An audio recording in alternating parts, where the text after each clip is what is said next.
I listened to Kate Mulgrew's first memoir, which is Born with Teeth, and she actually narrates the audiobook herself, which I did really enjoy. And you can definitely tell reading it that she loves acting, she loves the theater, she's very close to her siblings and her parents, and you can just kind of like feel her passion, especially with her reading it.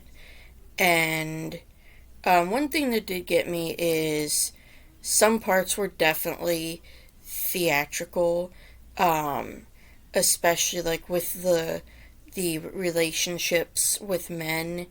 Some of them felt like she kind of over dramatized them afterwards, but I didn't really mind that. That was just something that I kind of saw. And I will say, especially her with her younger sister, Jenny, when she was staying with her over the summer, that was very well written. And the whole scene with her sister who passed away, she wrote those with a lot of heart. And especially when she met the daughter she had given up for adoption, there's a lot of heart there. And it was absolutely heartbreaking the last trip she took with her mother, to see some of the symptoms her mother had of her impending Alzheimer's. And that just kind of really hit me. And I really do enjoy Kate Mulgrew. I grew up watching Star Trek Voyager, and so I've always recognized her as Janeway. And I learned through this book that she was actually like a big theater actor. I did not realize that. I thought she was just in TV, but she actually performed on stage quite a bit and had quite a few leading roles, very strong roles.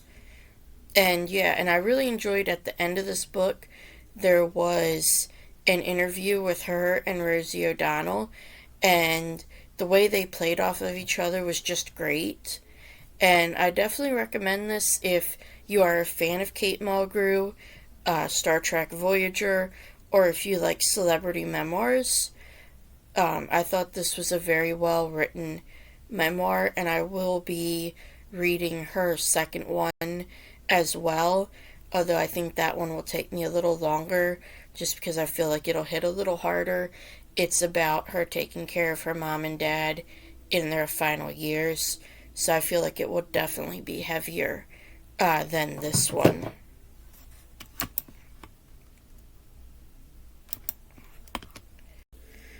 I finished listening to Kate Mulgrew's second memoir, and this one, How to Forget, is kind of a mixture of her early childhood memories and also her going through the deaths of her parents. My main issue with this one was especially in the first half about her father.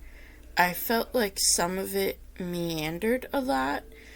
She went back to the childhood, before she left home memories, but some of them were really just her memories without her father being a part of them.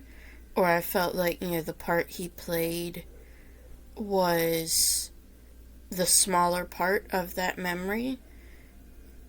But I still think this is an interesting look into Kate Mulgrew. And I also know, she did state that she was not as close to her father as to her mother, and he kind of held himself back. And I feel like, his part having a little less of the childhood memories could be to do with that, and especially after the death of her younger sister Tessie was, it was more understandable. And As for the part about her mother had a very long, lingering decline and death from Alzheimer's, and that section was absolutely heartbreaking. That section is mostly about her mother and her during and directly after, the diagnosis and the years leading up to when she does pass away, and just seeing her mother, kind of losing her thoughts, losing her personhood, as Kate puts it, was just absolutely heartbreaking. And you can feel how it affected the family. And I mean, you can obviously tell with her father that that affected the family as well. But his death was more sudden because he had lung cancer that had metastasized and spread. So he was kind of there one day and then immediately gone. I mean, obviously, it did take a little longer than that, but he kind of stayed himself, whereas their mother stayed alive for 8 more years and just progressively became less and less herself.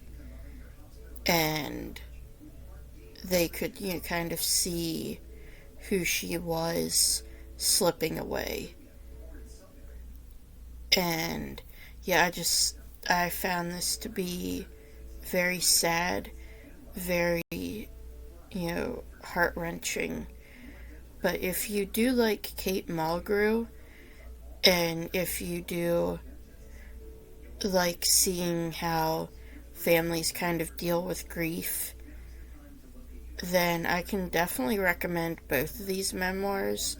I do feel like if the grief aspect seems like it would be too much for you, definitely skip How to Forget. But Born with Teeth, I can recommend to pretty much anybody. So, yeah, that's all my thoughts on these two books. And I'm going to go recover from How to Forget now.